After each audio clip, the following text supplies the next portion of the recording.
Here, our central questions will shift from this where the infection persists to where the susceptibility accumulates.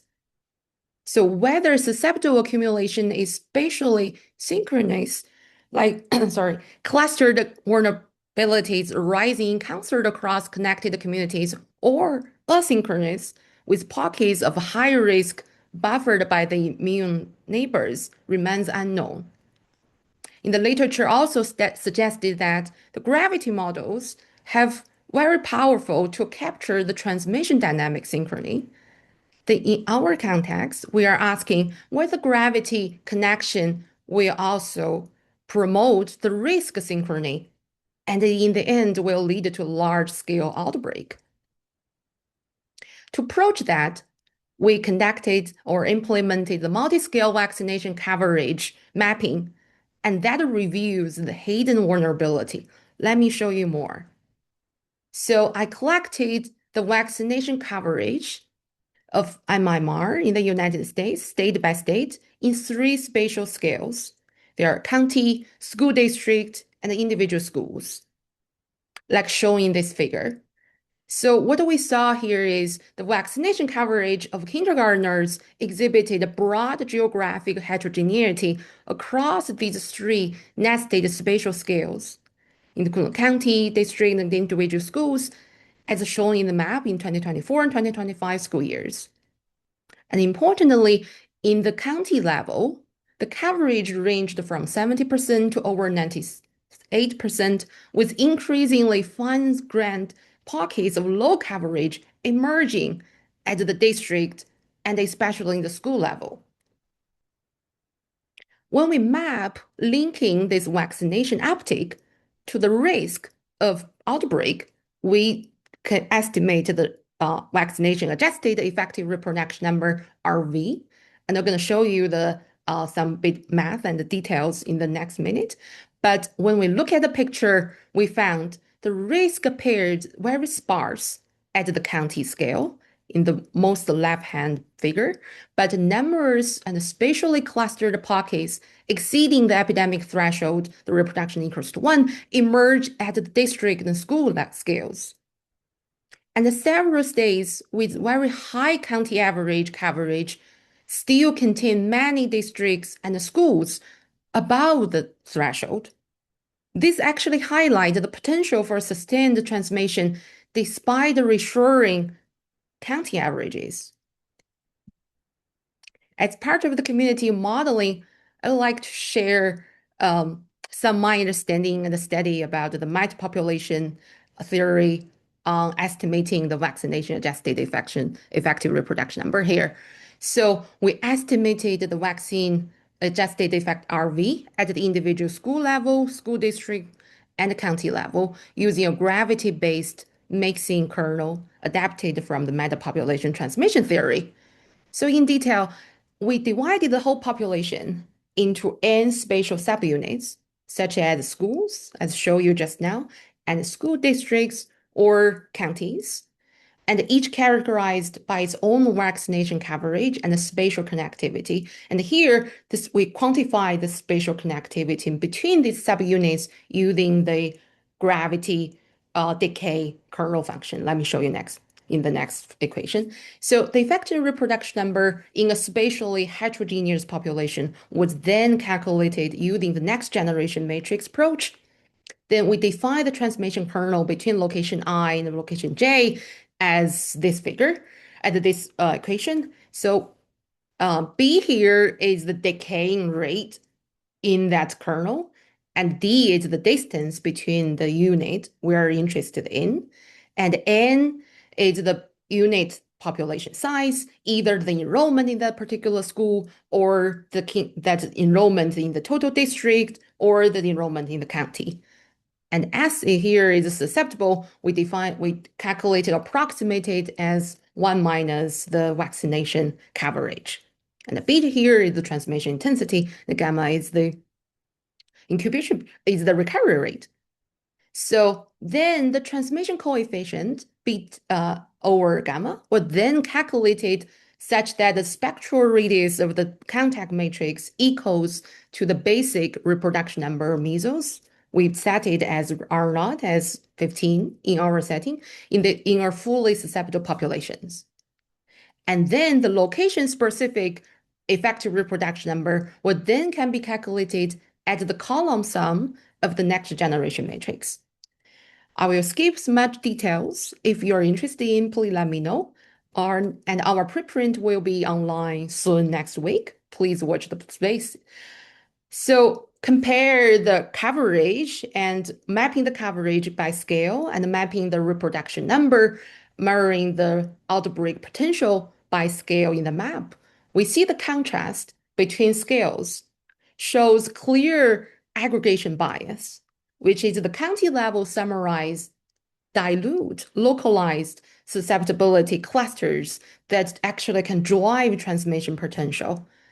And the progressive disaggregation from county to school exposed critical transmission risk clusters that were not detectable at the culture spatial resolutions. Then we have these coverages with the vaccine uptake, and we can estimate all these scale 3 levels reproduction number. Then we're interested in to ask or accessing the susceptibility and the transmission potential across these scales. It matters in terms of school size, population size, spatial temporal dispersion, and clustering.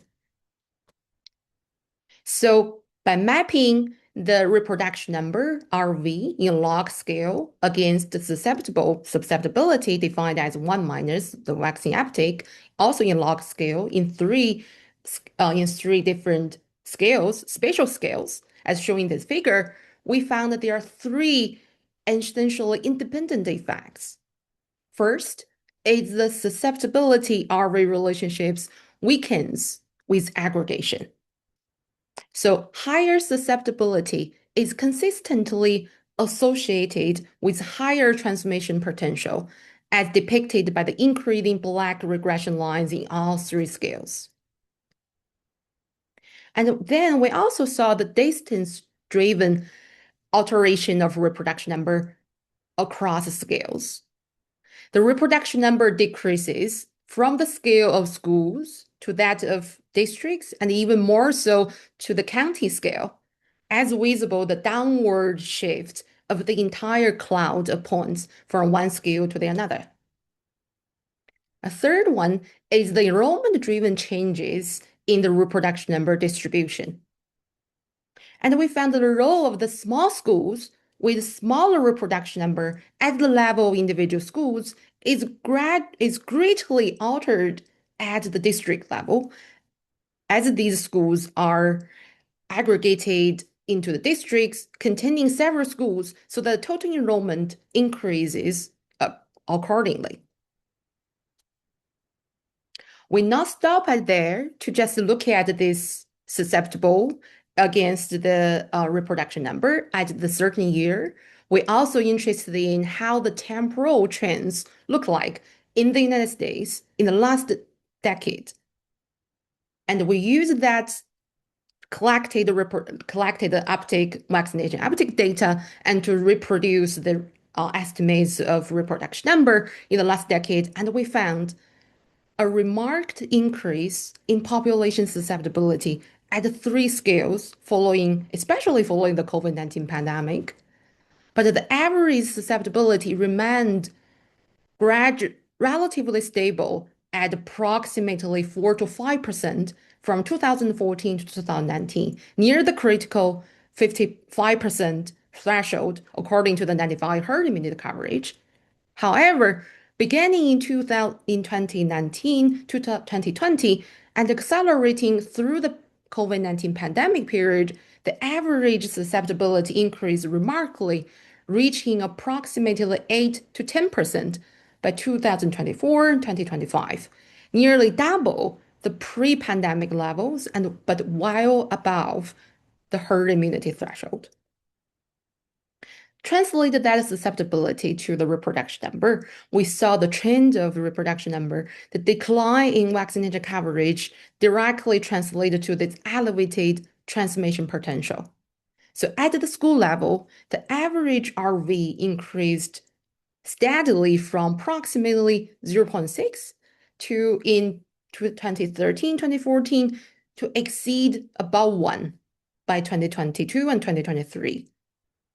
And district level average reproduction number followed a parallel upward trajectory, increasing from approximately 0.5 to 9.9 over the study period, approaching but not yet exceeding the epidemic threshold.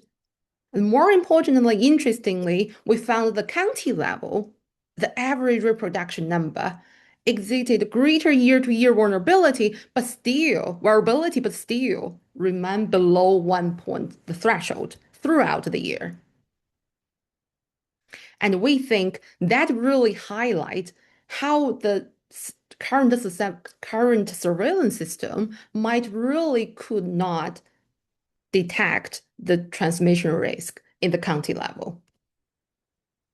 Then we're also interested, remember the question we asked in the very beginning, the spatial distribution of susceptibles might really change or influence the outbreak uptake or transmission uptake. Then we're directly examining or mapping the spatial temporal clustering and dispersion or susceptibility against the transmission potential.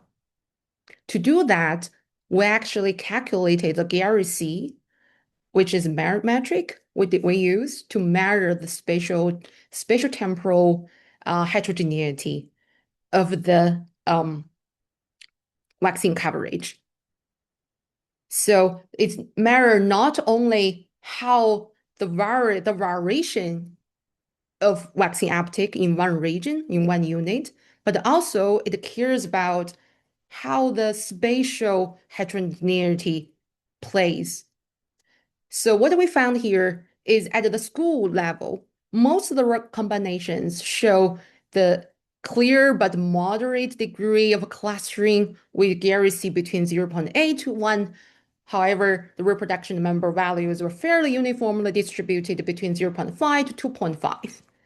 And we also saw a very significant negative correlation between the observed reproduction number and the estimated reproduction number and the Gary C, which indicated that the states that at some years with more dispersed susceptibility patterns had a lower transmission potential. I have to mention here, we use the state, each dot in this figure represents the state year in particular state at a particular year. And the relationship between Gary C and the reproduction number actually changed somehow at a lower resolution, the kosher scales. The school district level showed a weak but not significant association, although the county level retained some correlation. The scale-dependent alteration suggests that school-level clustering reveals a higher transmission potential that is obscured through aggregation at the school district level and somehow also at the county level. Just now, I showed you the spatial heterogeneity, how that influences the transmission or risk. Now I'm asking a relatively simple question, how that we do not take into account the spatial element, how this just a variation of uptake state by state change the reproduction number. And not surprisingly, we found the vaccination coverage became progressively more unequal, indicated by an increasing Gini coefficient. Here we adapted the economic matrix, Gini index, the Gini coefficient, to measure the heterogeneity of vaccine coverage state by state. So with corresponding increase in average reproduction number. And importantly, the school level trajectories showed up by the blue color consistently occupy higher reproduction number values than districts shown in the green and the county in the red level, colored by red, are at comparable levels of excessive over the threshold, reinforcing the statement that how the fine scale analysis detects elevated transmission risk not apparent at aggregated scales.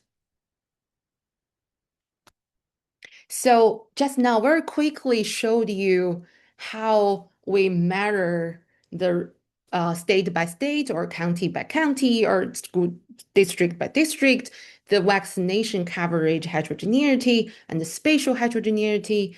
And then we want to integrate all these metrics to assess how to compare state by state, what their status in terms of outbreak of measles at the moment. To approach that, we use the multidimensional scaling to integrate these five matrix we use just now is the coverage, median coverage, and mean coverage, and the median reproduction number we estimated, and the spatial heterogeneity captured by Gary C, and then Gini index put into all these matrix into the multidimensional scaling, and we found a very remarkable two-dimension capture the variations across the state. So the first dimension here is basically summarizes the two closely correlated variables. It's called the average coverage and the reproduction number, as shown by the top row figure.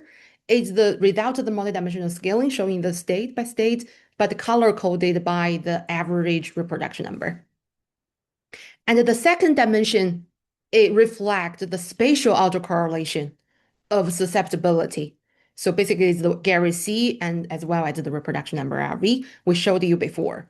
So basically, this results is telling us the state by state at the moment in the US in terms of the measles outbreak potential, they differ in terms of the coverage and they differ spatially.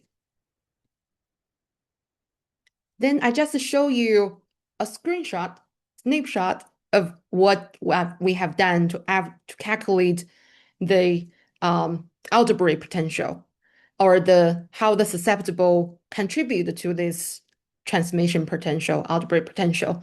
So now I'm going to slightly change the topic or the argument to build upon reconstructing the accumulated susceptible population. So where we come from, and we collected all these kindergarten or the even higher grade, sixth grade and seventh grade cohort vaccination uptake in the US, state by state, by school, district. And we found that the time series not also contain a lot of information telling us how the previous year unvaccinated kids to contribute to current the population landscape or susceptible landscape. So by to understand that, we understand the kindergarten cohort. We follow the kindergarten cohort over time. Then we are able to see how the aged or older children contribute to this. So then we found the age effect. We found the age structure and spatial temporal dynamics of the measles susceptibility. This figure show you we map the Arizona and California two states, the cumulated susceptible unvaccinated children from 5 to 17 years old. For example, in the panel A here shows you the susceptibility by age from 5 to 17 and over time. And the panel B here, we calculate another matrix to capture the prevalence of susceptible, or we use the numerator as the cumulated unvaccinated children from 5 to 17 years old, and the denominator we used the total enrollment or population from 5 to 17 years old. So that metric is telling you how the prevalence look like of the susceptible state by state. And then we plot this histogram or density plot over all these counties in Arizona and California. And we found these very different patterns. Let me explain in a minute. Then we're not only satisfied by the temporal transition or temporal trend, we also want to know whether these susceptible whether these under-vaccinated kids from 5 to 17 years old accumulated over years evenly or uniformly distributed spatially, or they somehow clustered or scattered or they're spreading. So then the idea is to map the prevalence of susceptible into this county map in the state. So what we saw here in Arizona displayed are intermediate patterns of moderate susceptible accumulation. And the ridge plot, the density plot shows the moderate prevalence distributions with substantial interannual variability and persist regional clustering. As you see, it's the under vaccination centralized in the middle area of the Arizona and then moving north. In California, very interestingly, we see your opposite pattern. So California depict a distinct pattern the following the implementation of SB 277, a bill in 2016, and the accumulated susceptible populations declined as older unvaccinated cohorts aged out and were replaced by younger cohorts with higher coverage.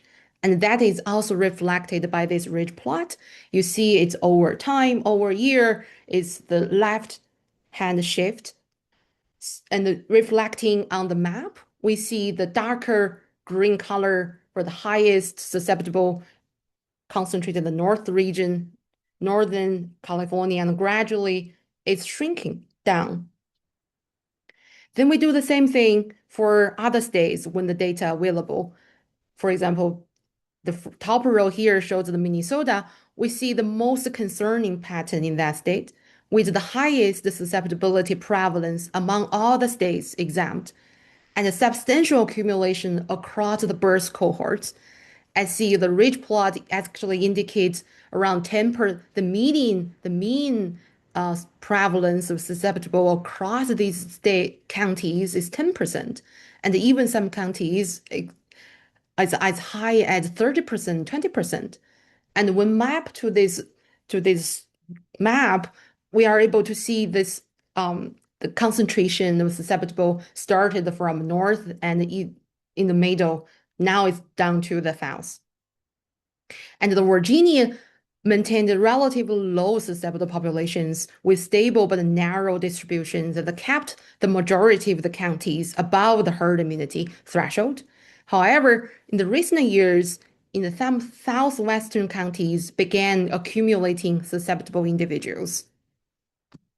So all these divergent state trajectories, California's improvement, Minnesota's deterioration, and Virginia's emerging vulnerability, or Arizona's persistent heterogeneity, really demonstrate the measles susceptibility is neither uniformly increasing nor decreasing nationally, but rather follows the state-specific dynamics shaped by local policy and demographics and public health infrastructure environment. And then how we can translate this built up susceptibility to this transmission risk. And at the same time, we retain the spatial mixing structure. So then we use a spatial mixing overlapping boundaries effect to review the transmission risk spillovers. Let me explain you in the next few slides what I mean by that risk spillovers. So typically when we try to model a place, a county by county transmission risk, we will build a MET population. A MET is a county, and the county sort of isolated in a way. And then build on what we saw that schools, we typically assume all these schools or school districts happen, it's just located within one specific county. This idea is shown by panel A. But when I carefully look at this school district boundary and the county boundary in the US, I realize in many states, the district boundaries actually cross the county boundary. And in the kids from multiple counties can attend the same schools, can attend the same school district for their school, elementary school or secondary schools. So actually that structure really create a spatial mixing. So without the spatial correlation, we tend to have our age-specific mixing as captured by the literature very well, as shown by the left-hand figure, the red figure. We don't care, we don't take into account the spatial element. But have this spatial correlation, we actually create opportunity for kids that interact with the peers across the counties since they attended the same school, but they belong to their different counties. So to capture this, I developed this big expand the previous age-specific mixing to the age by place mixing so that we allow these school-age children not only interact with their peers within their state, but also across state. And the outcome is also very interesting. When we build in this age by place mixing matrix into the next generation approach I showed you before, and we are able to see how that spatial correlation interact or contribute to this spatial transmission risk. Here is the map for Texas, for example. So we saw three effects here. So first, the connectivity through shared districts increased most of local effective reproduction numbers across all populations examined, consistent with the bond population theory predicting the elevated persistence under high dispersal. And second, we identified immunity paradox and analogs to the sort-think dynamic. So the well-vaccinated counties functioned as sinks, receiving disproportionate transmission pressure from less vaccinated source populations. And several such counties across the epidemic threshold solo through the spillover despite the local immunity levels that would prevent invasion and isolation. And third, we also found that the central counties exhibited the transmission potential exceeding any individual neighboring county, an emergent property of simultaneous connectivity to multiple source populations.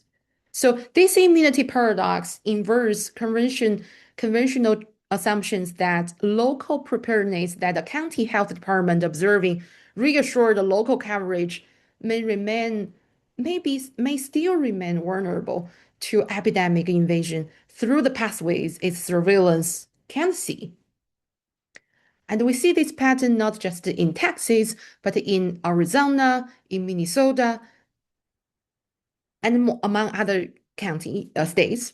So under this conventional assumption of homogeneous mixing within counties, reproduction number appears relatively uniform across space, as shown by the upper row, the top row of the figure.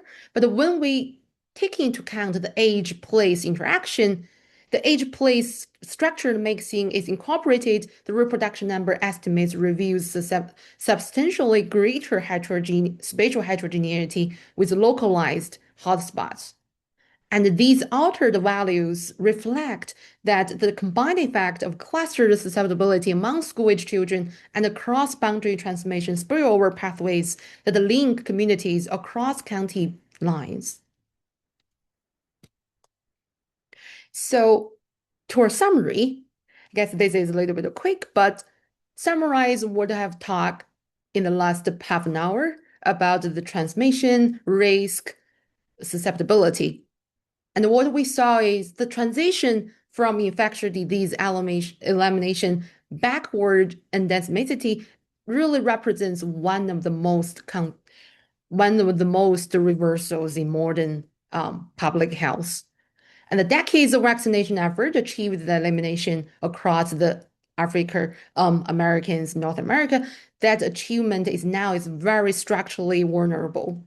We assembled the nationwide time series, school level, school district level, and the county level vaccination database spanning the US states and developed the age-by-place multiscale modeling framework rooted in a gravity-based connectivity, enabling the empirical quantification of spatial aggregation bias and identification of threshold or crossing dynamics, really blended by the conventional traditional surveillance.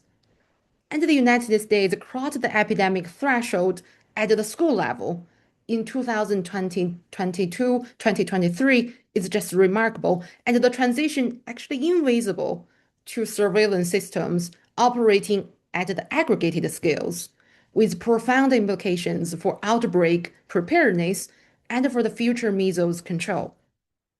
The return of measles in high-income countries is not just is not really a failure of efficacy of the vaccine. Is a failure of the spatial granularity in surveillance, in policy, and in our conceptualizations, what it means for a population to be protected. And with that, I would like to thank my postdoc lab with Anna Bento at Cornell and our lab mates and our funding source at Cornell, Wegener Medicine, Atkinson, and NIH. Thank you. I'm very happy to take questions.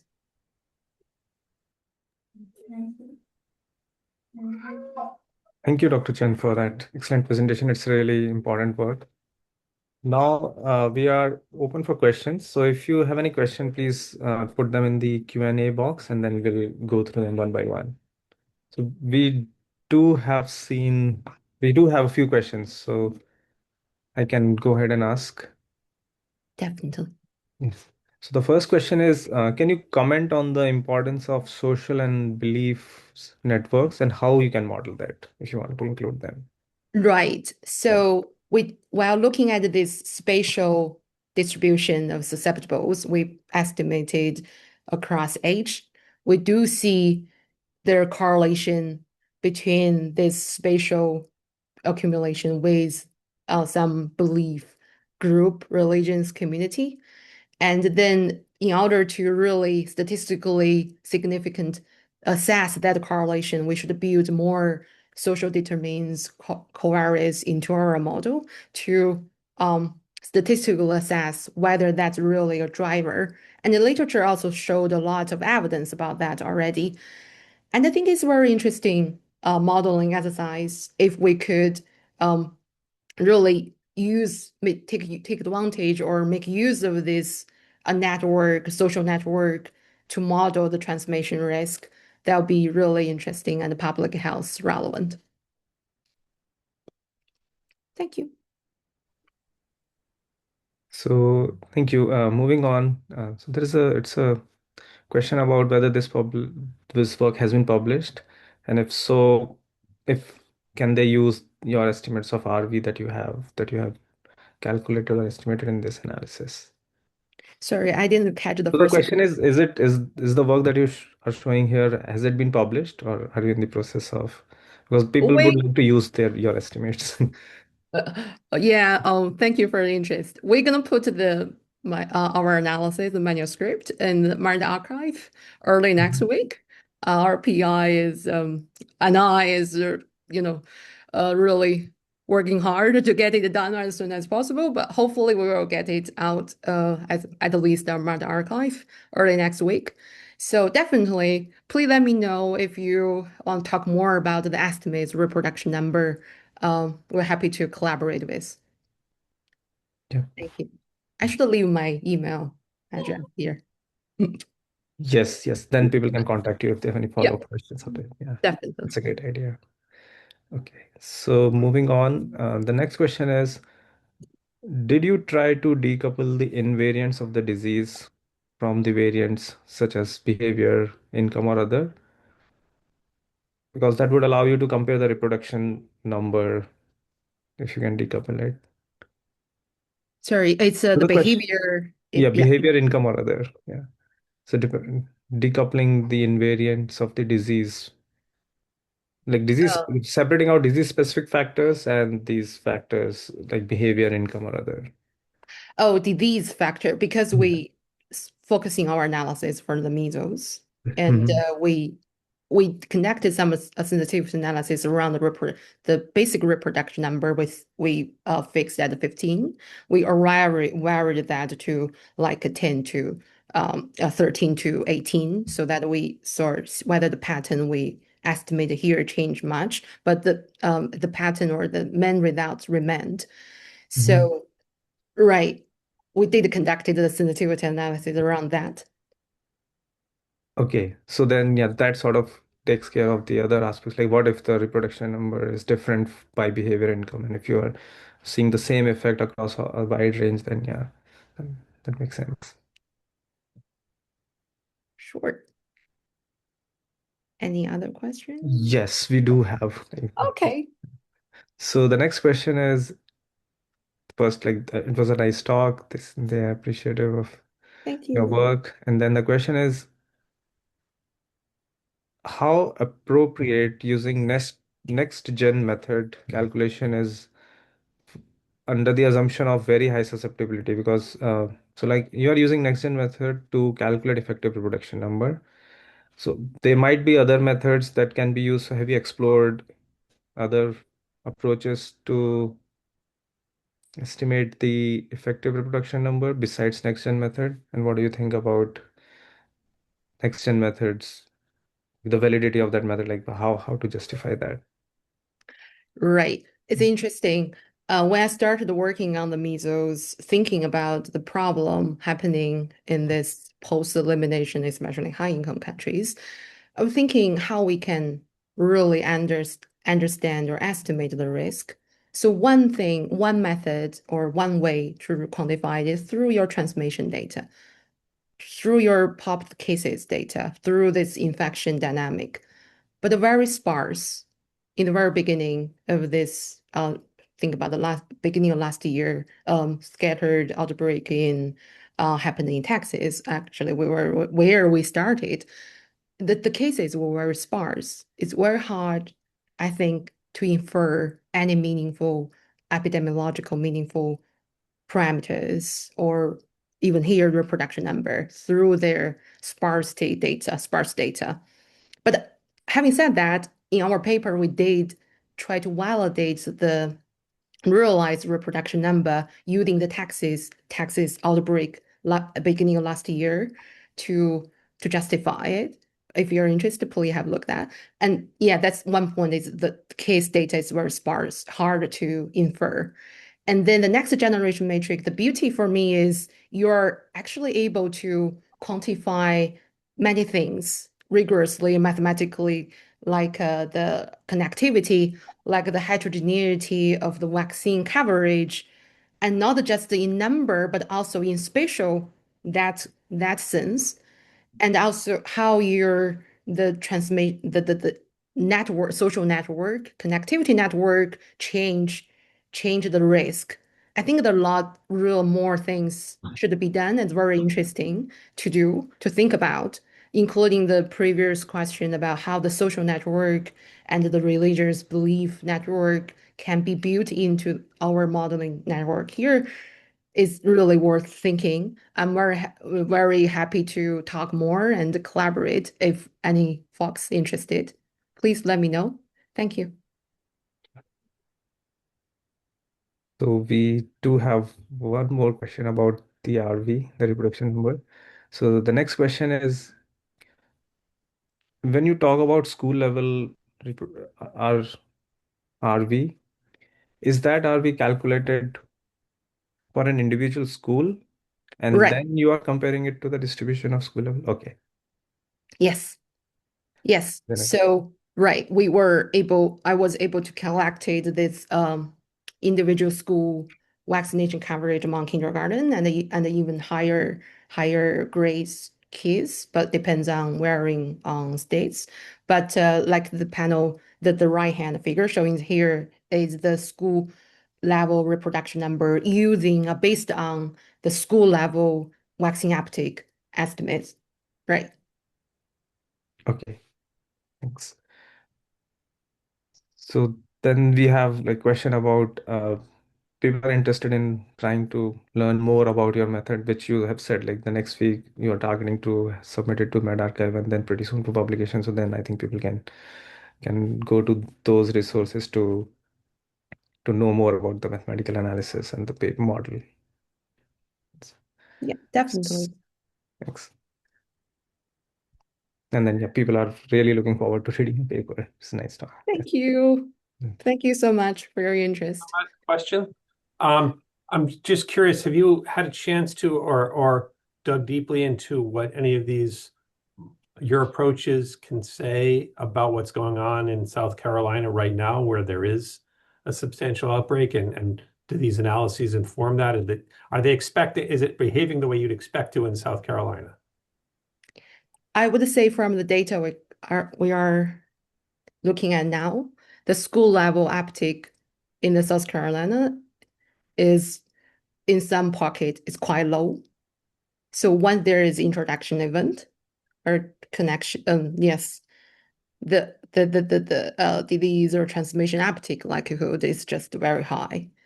So it's very interesting point. We should pull out some as at least in our like online material should pull out more analysis targets and that. But currently, yeah. But when we just look at the estimates of the school level reproduction number is not surprising in South Carolina. Thanks.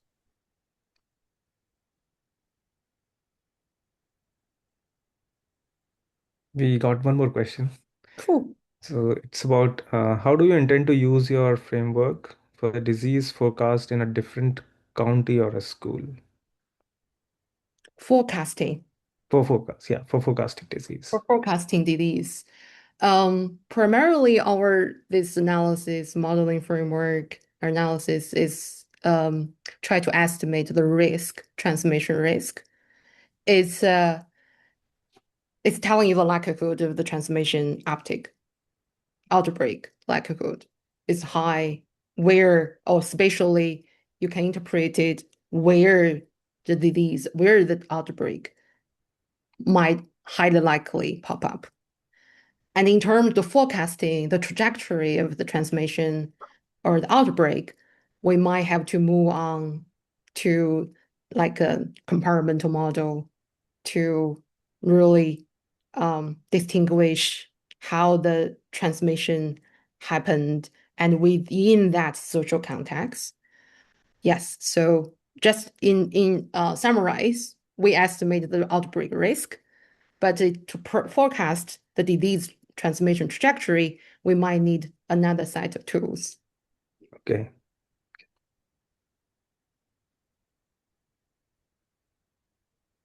So I don't see any more questions, but we do still have 10 minutes. So if folks want to ask questions, you can use this time.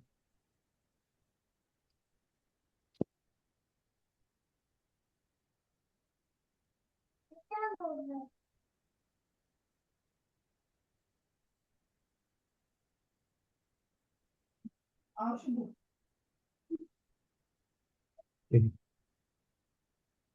So I don't see. Okay, yeah, just got one more question. So it's about what kind of simulation engine can help for future models? What modeling software, or is there any specific program that you use?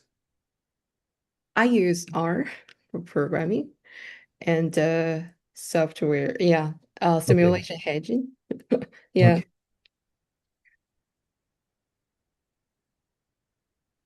Got it.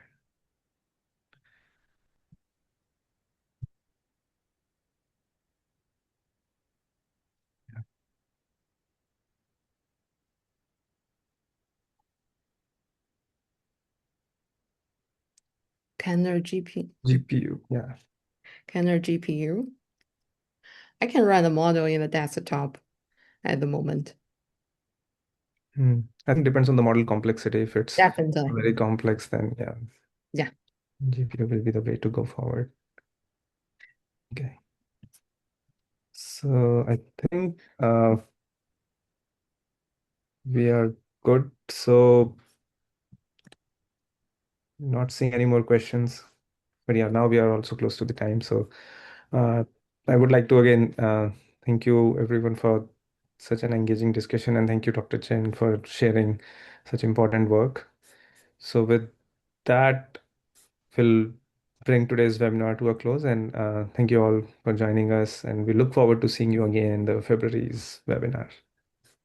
Thank you, And everyone. Dr. Chan has shared her details, so please feel free to contact her if you have any follow-up questions. Thank you. Yes, thank Thank you. you. Bye-bye.